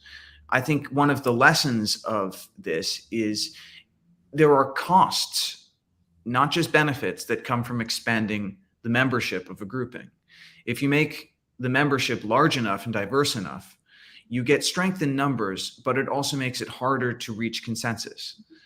And that means that if you're the United States and you're thinking about what a strategic architecture for the region looks like, you probably want a thicket of overlapping smaller blocks with 2 to 5 members in each one, rather than a single gigantic and unwieldy grouping. The problem with ASEAN is that it has 9 members, which would probably like to move towards more autonomy in many of the areas that we've discussed, like supply chains from China. But you have Laos and Cambodia, which are wholly owned appendages of the Chinese state at this point, and which have the capacity to disrupt collective action. So we hear a lot of talk about the UK joining the Quad. South Korea's new president wrote, I thought, a very compelling piece in Foreign Affairs talking about expanding cooperation with the Quad. All of these things are to be welcomed. But if you keep adding new members to the Quad, you will very quickly reach a point where it becomes very hard to get consensus. So I think starting with these 4 members, looking at what the places where we can agree, and if there are areas where our interests don't align, building other groupings to address those problems is a more prudent way to go. Thank you. Thank you so much there. We are now going to Delhi itself. So we're going to get the Indian point of view with Manoj Joshi, who's an author and distinguished fellow at the Observer Research Foundation. As a journalist, he has got vast first-hand, on-the-ground experience of all these issues we've been discussing, and he's been a member of India's task force on national security. And he's got a book coming out next month called "Understanding the Sino-Indian Border: A Danger of Wars in the Himalayas." So these are all big topics that we've been discussing. So Manoj Joshi, give us the Indian perspective. Thank you. Members of the Democracy Forum, Lord Bruce, and fellow panelists, Humphrey, it gives me great pleasure to participate in this live seminar. I will present an Indian perspective, but just that. This is my Indian perspective, not that of a government or the institution I work with. Now, there have been a spate of visitors to New Delhi in the past weeks. On the 19th, Prime Minister Kishida of Japan was in India, in his very first bilateral visit abroad after taking office last year. On Monday, Prime Minister Modi held a virtual summit with his Australian counterpart, Scott Morrison of Australia. And on Tuesday, we've had Victoria Nuland, the US Under Secretary of State. And tomorrow, China's Foreign Minister Wang Yi will be in New Delhi for his meeting. Now, it's difficult to believe that all this is happening purely by coincidence. Without doubt, the developments in Ukraine and the intensification of geopolitical rivalry between the US and China are behind these developments. The Chinese, I think, are seeking to exploit the perceived gap between New Delhi and the US arising out of India's stand on the Russian invasion of Ukraine. But they have an uphill task. India may have adopted a low-key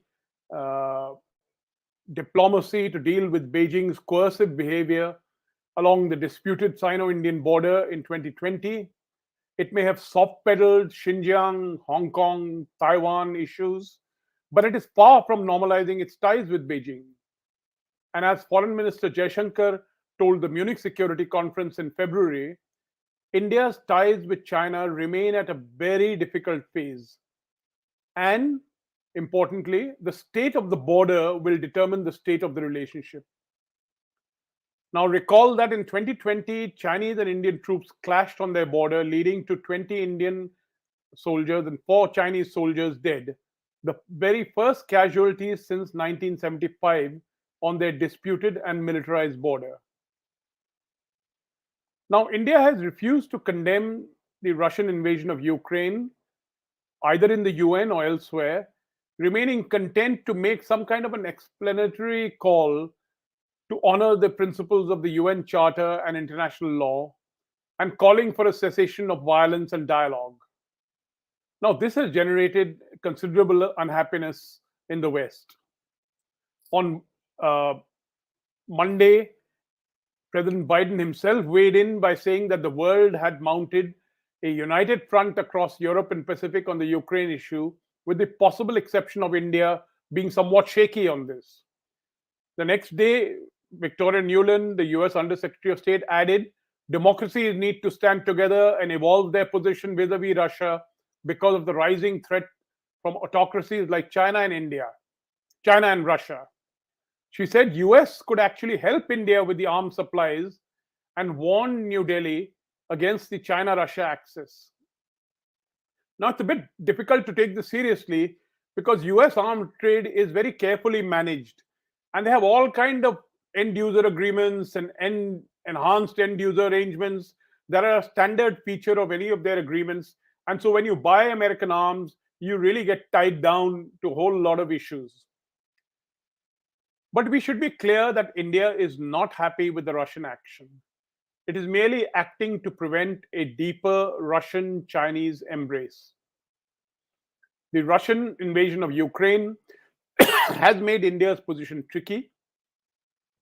Now, a lot of people have talked about India's dependence on Russia for defense platforms. But I think not so well is known. All sorts of figures are spun out, 60, 70%. But actually, the Stimson Center did a study last year, and they said India was dependent up to 85% on Russian platforms. Now, besides this issue of platforms, is the fact that close Russia and India geopolitical ties have been a feature of their relationship since the 1950s. Since the 1950s, and we are in 2022. The closer Russian-Chinese embrace is not good for India, and New Delhi has sought to go out of its way to keep on the right side of Russia. Besides refusing to condemn the Ukraine invasion, India has sharply stepped up its purchase of Russian oil. It has rejected Western criticism, saying that, look, you guys have oil sufficiency, or some of you are importing oil yourselves, meaning Europe in particular.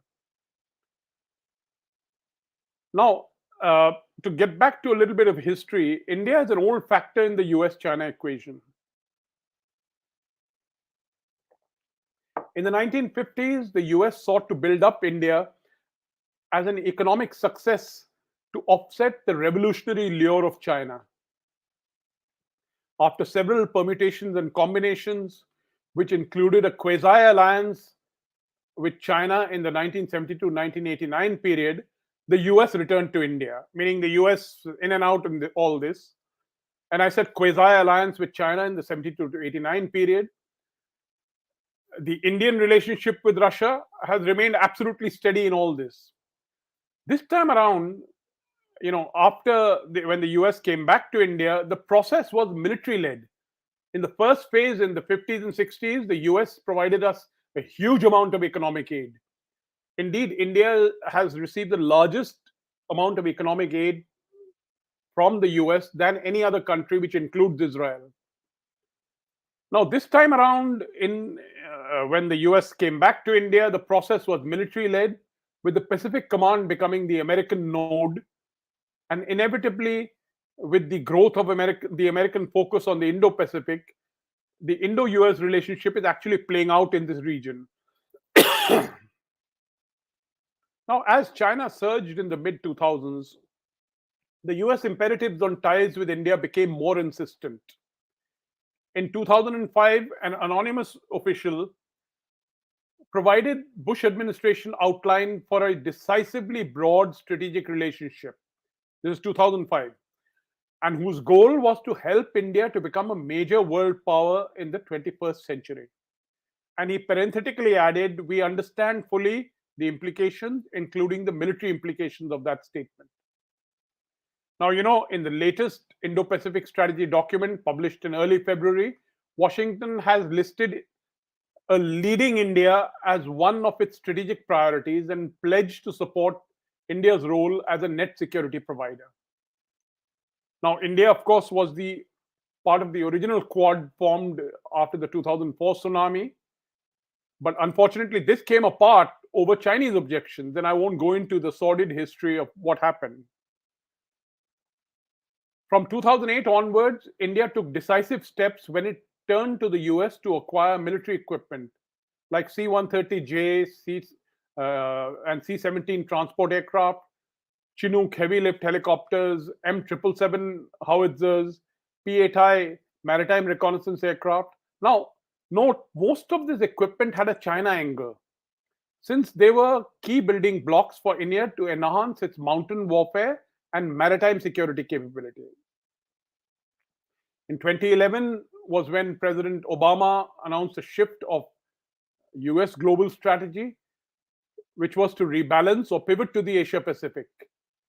As part of this, overcoming the so-called hesitations of history, Modi invited Obama to be a chief guest in India and the Republic Day on January 26th. Now, mind you, this was the first invitation to an American president. All sorts of people had been invited earlier, Chinese, Pakistanis, etc. But the Americans only got invited in 2015. Now, in this visit, the US and India signed up to a joint strategic vision on the Asia Pacific and the Indian Ocean. And they said that we are committed to a partnership for development, whose importance was to safeguard maritime security, ensure freedom of navigation and overflight throughout the region, especially the South China Sea. Now, this was as explicit as you could be in opposing China's growing power in the region. However, subsequently, India preferred a similar kind of a statement, minus that reference to South China Sea. There was a shift to a higher gear in 2017 when the Quad was revived.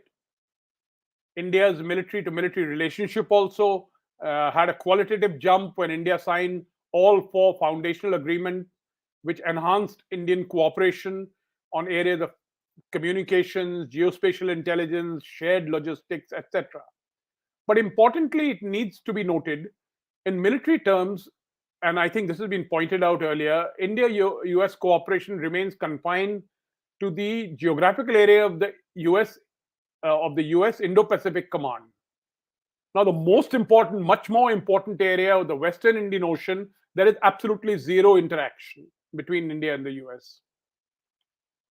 Now, New Delhi, is viewed as a key anchor for the Quad in the and the US Indo-Pacific policy.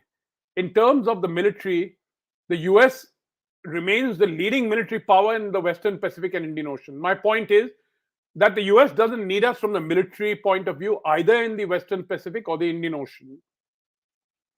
But the issue is more about a whole of the region resistance to China than military confrontation. The very foundation of US Indo-Pacific policy rests on India's potential to balance China. When the US looked at the region as the Asia Pacific, which it used to look at, for a whole long period of time, Asia Pacific ended in Southeast Asia. China loomed very large. And its allies in the region, Australia, Japan, Philippines, they were simply not sufficient to offset it. But when the region was stretched out as the Indo-Pacific, which included India, China began to look a little bit smaller. Now, it does need to be pointed out that all this is, a lot of it is about India's potential, which still remains to be exercised. India sought to develop ties as part of its Act East policy, but these have remained far below their potential. A major reason for this is that after a spurt of high growth of the Indian economy, India has not done so well and has yet to get into the path of sustained growth that could have a transformational effect on its country and its external policy. Now, I think the point that India has a different view on what is Indo-Pacific has been brought out earlier, what the Prime Minister's statement on the Shangri-La dialogue. The Indian agenda on the Indo-Pacific looks very different from the US. The US, of course, squarely looks at China as the issue. But I think the Biden strategy of competing with China rather than engaging with it is not very different from the Trump administration, whose declassified strategy was released just before he left office. I'm not going to go into the details of the differences, but on March 3rd, speaking at a customary press conference at the National People's Congress, Wang Yi said that China-India relations have encountered some setbacks in recent years, which do not serve the fundamental interests of the two countries and the two peoples. He said it was important not to let the boundary issue affect or interfere with the bigger picture of bilateral cooperation. He claimed that some countries were trying to stoke tension between China and India. And as for Indo-Pacific strategy, of course, he said it's a byword for bloc strategy. According to him, he came up with a new terminology, which was 5432, which said the US was relying on the Five Eyes, Quad, AUKUS, and its bilateral alliances. Now, India has rejected the idea that this Quad is some form of an Indo-Pacific NATO. Foreign Minister Jaishankar has very categorically said that comparing this Quad to the Asian NATO is some kind of a mind game that people are playing. Now, the Quad countries, of course, value India's membership in the body. India is as much of a linchpin as Washington is. But Australia and Japan are military allies of the US and have a largely common perspective on China and Russia. But I'd like to point out that minus Russia, the Quad is not really credible. New Delhi has, however, as has been pointed out, taken care not to get entangled in the anti-Chinese or anti-Russian agendas. When Foreign Minister Jaishankar was asked about this in February, he said the Quad members are for something, not against somebody. And I think that that something is a whole range of economic issues, which again have been pointed out, the question of setting standards, etc. And I think with the emergence of AUKUS, the issue of military perspective in the Indo-Pacific has been taken care of. Meaning military is not the way that that the Quad is going to go in. As of now, Quad remains a body known for its meetings and declarations. It has yet to unroll its stated programs, supply chains, infrastructure, etc. But then it is still evolving. Ukraine is not its focus, neither is it a military outfit. collective capacities in the Indo-Pacific region is what it's really looking for. Now, just last concluding paragraph, I want to say that issues of democracy, authoritarianism, and rules-based order have been raised here. Let me be clear. India today is an electoral autocracy with clear signs of authoritarianism becoming visible. As for the rules-based order, it simply doesn't exist. I mean, take in UNCLOS. The US has not ratified it, but it upholds the parts of it that serve its interests, some of which clash with the views of China and India. Leave aside the whole issue of war and UN, where no one applies rules-based order, certainly not the big powers. Now, one can only hope that the fissure over Ukraine may actually enable a sharper understanding in the US about India, its intentions and ambitions and its limitations. Thank you. Thank you. Thank you very much for that very concise perspective from India. And what I'd like to do, Manoj, Joshi, now is to give back to you a question from the audience that we have here, and then take it very quickly around the panel. And for literally 30 seconds, answer each of all of you, a sort of yes or no. But do the panel see similarities between how India and Russia view the dynamics of US-China rivalry in terms of risks and gains? For you, Manoj, Joshi, the risks and gains of the US-China rivalry, just in a couple of words. I didn't get that. The risks and gains? What are the risks and what are the gains of the US-China rivalry for India? Well, a lot of it depends on how this Ukraine conflict plays out. If Russia succeeds, there's one point of view. If Russia fails, you have a whole other set of things happening. Okay. Eyck, Freymann, could you tackle that for us as we go around? Barry Gardiner, MP, and the chairman of Democracy Forum is now with us, so we're going to go around very quickly here and then hear from him. Eyck, Freymann, the risks and gains for India and Russia from the US-China rivalry in a couple of words. I liked the question. I think there is a good analogy to be drawn. I think both are attempting to play both sides and exploit the tensions between the two for strategic advantage. Thank you. Daniel Markey, could you take that, the risks and gains of how India and China view the US-China rivalry? I'm struggling with the question, frankly.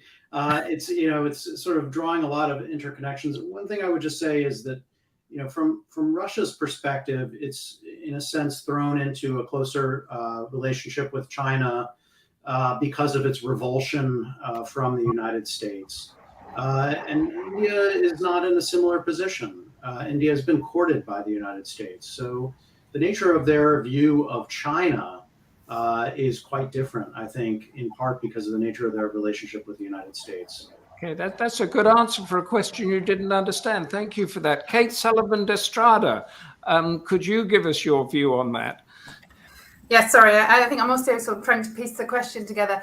I think what's interesting here is the way, we have a BRICS summit coming up. Perhaps we might see a Russia, India, China meeting on the sidelines. And I think just one thing to bear in mind is that all three of these countries have been at various times to various degrees critical of, a US-led order. So I think it's quite interesting to think about how far they still share those hesitations. And I think I'll stop at that point. Okay, that's very interesting. The India-Russia-China meeting on the sidelines there. Walter Ladwig, could you give us you began, can you finish? Sure. So I would echo what Dan had said regarding Russia. I think with India, the potential upside I could see is if tensions with the United States became so bad that China were sort of for the first time ever willing to actually accommodate India and take India's interests seriously, which it has not done, irrespective of how many institutions India joins, the SCO, the Asian Infrastructure Investment Bank, the RIC Forum, the BRICS, then that would be an upside for for India of increased tension. But that would be the main line I could theoretically see. I doubt it would happen, though. Thank you very much, and thank you, Rahid Ali, for the question, which was broadly opened up into lots of issues there. And now Barry Gardiner, the chair of Democracy Forum, has escaped his parliamentary duties and is with us to sum up and give his conclusions to our debate. Barry, the screen is yours. Humphrey and colleagues, thank you very much. I apologize. I apologize in particular, of course, to Kate and Walter, whose delivery I missed entirely, and partially to Dan.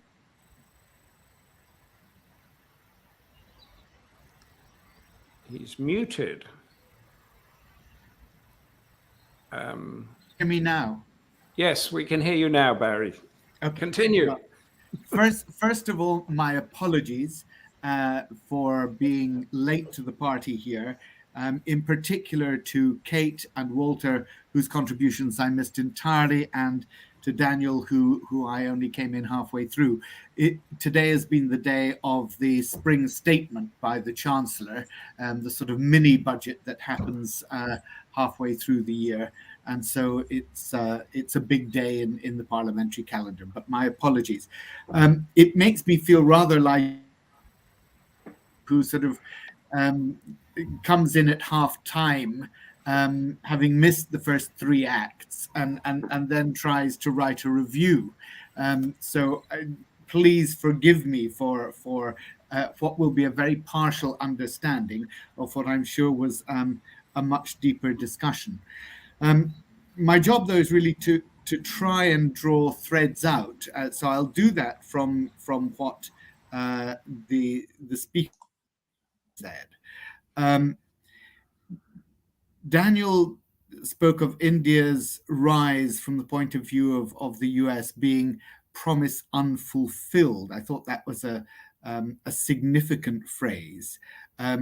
There was on India's part a reluctance to commit to a strategic alliance with the United States, and explained that partially because of India's concerns about historic closeness of the US to Pakistan, in particular over Afghanistan, but also actually the US's previous closeness to China under Obama. So that I think it seemed that there's been a very a rocky road there in terms of India wishing to or being willing to commit.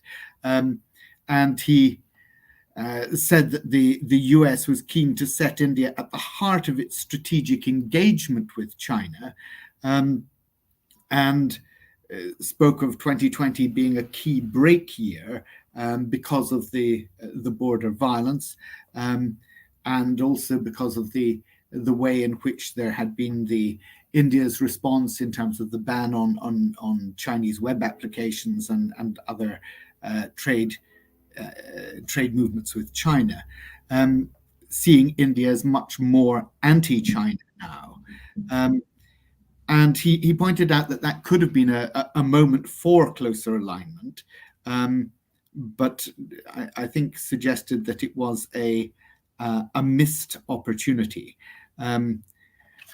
The US maritime focus again made, he said, the aspirations of the US to use India, I think this was the implication of what he was saying, to use India as its key strategic partner against China, meant that they were concerned about the land question, concerned about the border violence that had been going on, and that would always be a balance that the US wanted to weigh up between the commitments at sea, which it was more interested in, and the way in which India might expect its support over the conflict on the border, on the land border.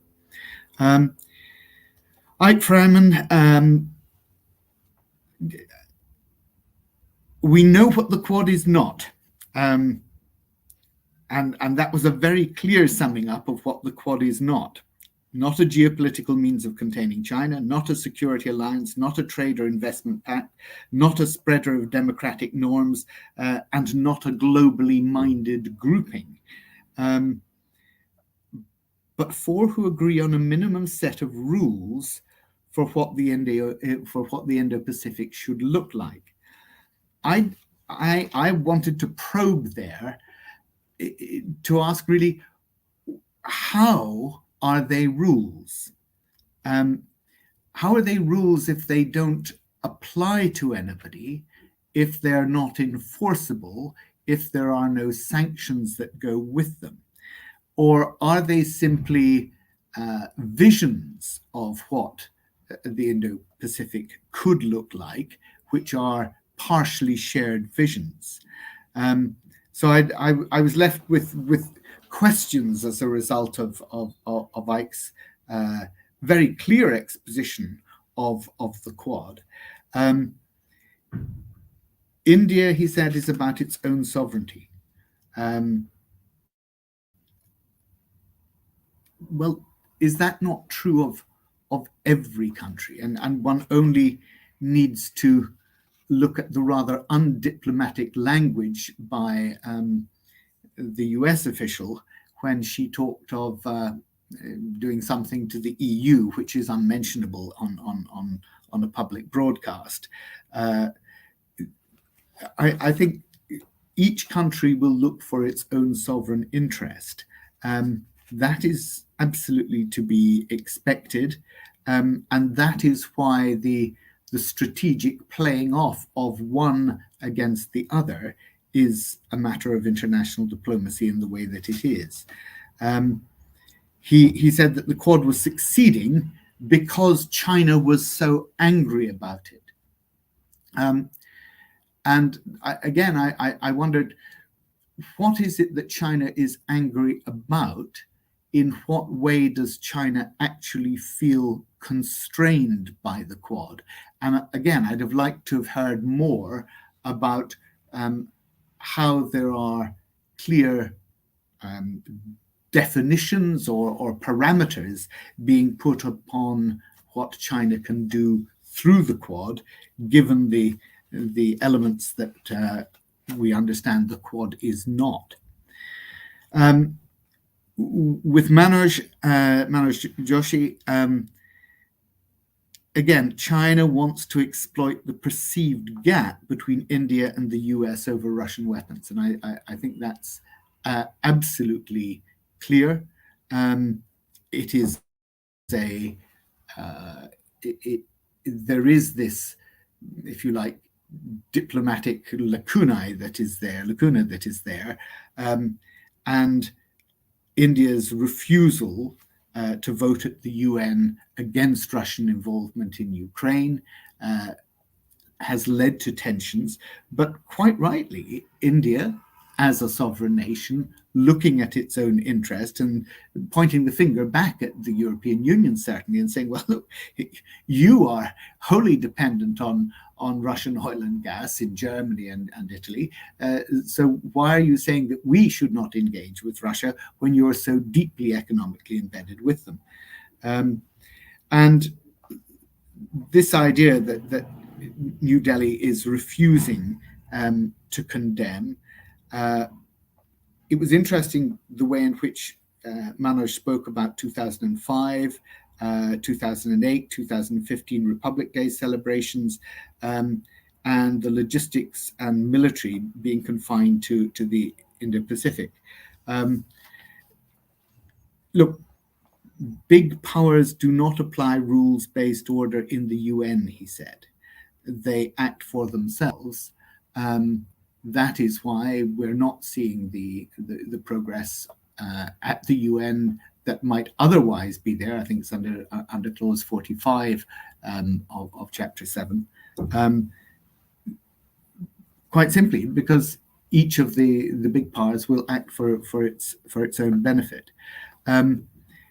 This is something that we just have to expect and anticipate.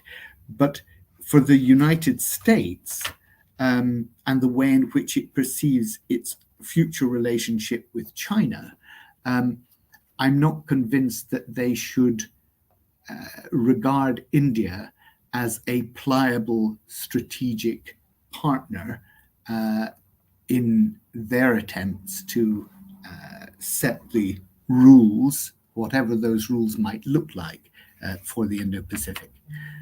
Humphrey, I'll leave it there. More questions, I'm afraid, than answers, and inevitably partial, because I wasn't able to join you for half of your deliberations.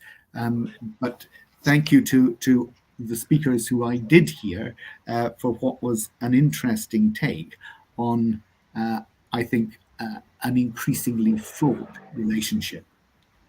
Barry, thank you so much for that, and thank you for making it. Just to fill in a couple of gaps, my takeaway, although it's much more, is that Walter Ladwig, the point that the Indo-Pacific is undefined and there's an arc of instability there. And Kate Sullivan Estrada, I picked up that point about India having a different view of whatever this world order is, and having its own stamp that it might or might not put on it. But thank you all. Thank you, Manoj, Joshi, Eyck, Daniel, Markey. Yes? Could I just say one further thing about Manoj Joshi's contribution? Yes, of because course. I was Barry. deeply concerned to see that he was drinking Irish whiskey in the background, that bottle of Jameson there. And as a good Scotsman, I could not let that pass. And I'm sure Lord Bruce saw it also. Charles, we need to get Dr. Joshi a bottle of decent Scotch malt, okay? Between us, I'm sure we can manage that. Barry, couldn't that be the first special post-Brexit trade deal we cut with India? We're very good at that on cheeses and whiskies, aren't we? Barry can send a bottle of House of Commons blend. And on that upbeat note, although the whole topic of the debate is a running story, but thank you everybody. Manoj Joshi with your Irish whiskey, Eyck, Freymann, Daniel, Markey, Kate Sullivan Estrada, and Walter Ladwig for your insightful arguments and comments, everybody. Thank you, Barry.